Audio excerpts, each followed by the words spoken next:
കുട്ടികളൊക്കെ എന്തെങ്കിലും ഒരു സ്വീറ്റ് വേണമെന്ന് പറയുമ്പോൾ പെട്ടെന്ന് എന്തുണ്ടാക്കും എന്നുള്ളൊരു കൺഫ്യൂഷനാണോ?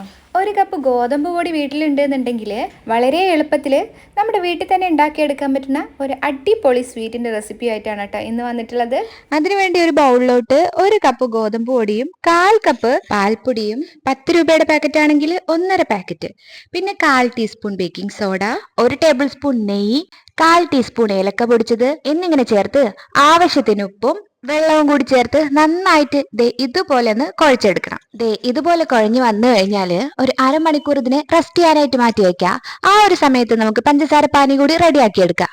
അതിനിവിടെ 1.5 കപ്പ് വെള്ളവും അതേ 1.5 കപ്പ് അളവിൽ പഞ്ചസാര കൂടി ചേർത്ത് കൊടുത്ത് 1 ടീസ്പൂൺ റോസ് പെറ്റൽസും 1/4 ടീസ്പൂൺ ഏലക്ക പൊടിച്ചത് കൂടി ചേർത്ത് കൊടുത്ത് നന്നായി ഒന്ന് മിക്സ് ചെയ്തെടുത്ത് ഒന്ന് തിളച്ച് വരുമ്പോൾ ഫ്ലെയിം ഓഫ് ചെയ്ത് കൊടുക്കുക. അപ്പോഴത്തേക്ക് നമ്മുടെ മാവ് ഇവിടെ നന്നായി സോഫ്റ്റ് ആയി വന്നിട്ടുണ്ടാവും.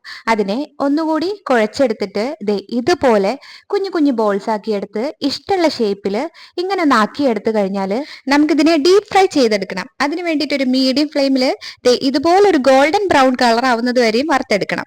ഇനിയിപ്പോ എന്താ, നമ്മൾ നേരത്തെ റെഡിയാക്കി വെച്ചിട്ടുള്ള ഷുഗർ സിറപ്പിലോട്ട് ഇതങ്ങ് തട്ടി കൊടുക്കുക. ഇത് ഞാൻ രാത്രി ഉണ്ടാക്കി വെച്ചത് കൊണ്ട് തന്നെ ഓവർനൈറ്റ് ഫ്രിഡ്ജിൽ വെച്ചിട്ടുണ്ടായിരുന്നു. അതിനുശേഷം ഇത് കഴിക്കാനായിട്ട് അടിപൊളി ടേസ്റ്റ് ആണ് കേട്ടോ.